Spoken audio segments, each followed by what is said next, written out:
Magandang araw mga bossing, sa naghahanap po dyan ng SUV 7-seater na automatic transmission. Ito, meron tayo ditong makinis mga bossing. 2012 model mga boss na Toyota Fortuner G-Variant na automatic transmission yan mga boss. Yan, naka leather mga bossing, then naka Android head unit mga boss, no? Yan, Android ng head unit yan mga bossing ha.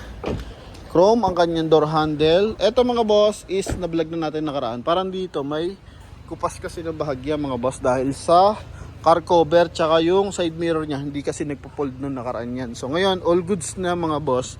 Then mas mababa na din yung price mga bossing. From 650 pwede nyo na ito makuha sa Promote PH sa halagang 575,000 mga boss.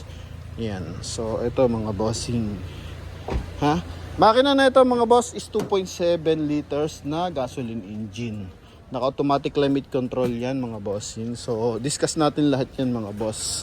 Dito muna tayo sa ating front area. Para sa ating mga bar na interesado, coding nito is Wednesday and then 6 mga boss. Yan. So kulay gray yan mga boss ha. Then naka-projector headlight. Maayos yung kanyang headlight mga bossing. Tsaka fog light mga boss. Walang mga basag yan. Then chrome ang kanyang front grille mga bossing. Okay, so alam naman natin pag Toyota, mapagasolina, mapa-diesel engine, talaga namang swabe katibay mga boss. Ano? Yan. So stepboard yan mga boss, buo po yan, walang mga damage or yupe. Then pagdating naman sa ating mags, so ito mga bossing is R17. Yan, dito 95% tread life mga boss, naka 6 stud yan. Sa likuran, Yokohama tires to mga bossing no? Yan, so same lang mga bossing, 90 to 95% tread life pa. Then may rain visor, may roof rail, lalagyan mo lang siya na roof rack. May signal light na rin sa kanyang side mirror. Then napo-fold na to mga boss, pakita natin ha. Yan, so eto doble lang yung kanyang floor matting mga boss. Pero pag pinalta mo na mas magandang floor matting, yan, mas magiging presentable pa yan mga boss kapag ganito rin yung kulay beige. Okay, yun naka-dish matting mga boss. Door panel, ito wood accent mga boss. Then ito leather, chrome na rin yung kanyang door opener. So check natin yung kanyang powerful side mirror. Okay, tsaka sa kabila, all goods mga bossing. Yan, so sa power adjust naman tayo. Okay, gumagana. Dito yung button mga boss ha. Lagyan natin sa right. Okay, so goods na mga bossing, wala nang concern. Same time, Android head unit to. Then ito mga bossing is para sa ating dito pang adjust ng ilaw natin yan mga boss. Okay, sa ating meter cluster mga boss. Yan o. Yun, nagbabago mga boss, diba? Nag-adjust ng brightness. Then wood accent, leather yung kanyang steering wheel mga boss. Okay, automatic climate control. Then dito, meron siya ng on and off ng cooler sa likod mga boss, or yung blower natin. Okay, on and off din ng ating reverse parking sensor. 12 volt socket dito. Dito pwede rin ilagay ng 12 volt socket mga boss. For now, cigarettes ang nakalagay niyan mga boss, cigarettes lighter. Okay. Then airbag mga bossing. Magkabilaan. Beige yung ating interior mga boss. Leather yung ating upuan mga bossing, no? Yan. So all goods pa mga boss, wala pa mga punit. Then armrest natin. Yan, lagyan ng mga small accessories. Pwede dito. Okay. Yan. So ito mga bossing. Pagdating naman sa ating ceiling, so beige pa rin. Then sun visor with mirror. Ito naman lagay ng eyeglasses. On and off ng ilaw mga boss. Okay, yan. Then dito naman yung ating sun visor sa kabila. Check natin ang window. Okay, sa kabila. Okay, goods. Yan mga bossing. Then sa likuran. Okay, yun mga boss. Yan yung ceiling niya mga bossing ha. Kagandahan dito pag 2012 model, aircon blower sa dashboard, aircon blower sa ceiling, Then sa third row ceiling, meron na rin siya mga boss, no?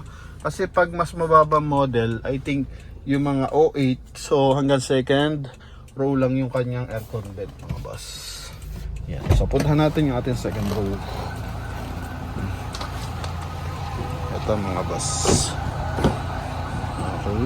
May armrest, detachable armrest. Presentable yung ating mga leather mga boss. Yan. So aircon ventilation natin. O even dito pwede. Leather to mga boss. Then sa taillight tayo. Buo yung taillight natin mga bossing ha. Wala mga basag yan. May mga konting scratches lang. Pero yan. Maayos yung ating taillight. Ito nakakonect to mga bossing sa dashcam kasi wala na siyang dashcam ngayon. Then sa likod mga boss, ito. Okay. Maayos to mga bossing. Hindi lang compatible yung kulay. Black at ano kasi beige. Dapat light color din ang kulay nito. Pero since ayaw nyo madumihan, so kasama pa rin to mga boss. Ano? Yan. Okay. Buo yung mga panel, hydraulic assist mga boss. So goods mga bossing. Yung kabilang side. Check natin yung window natin dito. Minsan may mga nagmamalfunction pero pag ganun bago i-release is pinapais naman ng dealer mga boss. Ayan. Depende sa pricing kasi pag as is where is ito yung mga past break price mga boss. Okay, pero pag mga ganito so ito all goods to mga bossing. So check natin yung kanyang engine bay. Yun lang, may mga maliliit lang na gas-gas. So tumatawag, so balikan ko po kayo maya-maya ng konti mga boss. Tapusin ko lang ating review about sa 2012 na Fortuner. Ay, sorry. Ito sa fuel, ito sa hood mga boss. Yan. Then, ito rotatable yung ating upuan mga boss, no? Yan o. Nakikita nyo yung pag-angat mga boss. Yan. Kalimitan natatanggal to pero ito goods na goods mga boss. Naka-fix. Okay, so dito tayo sa ating engine bay.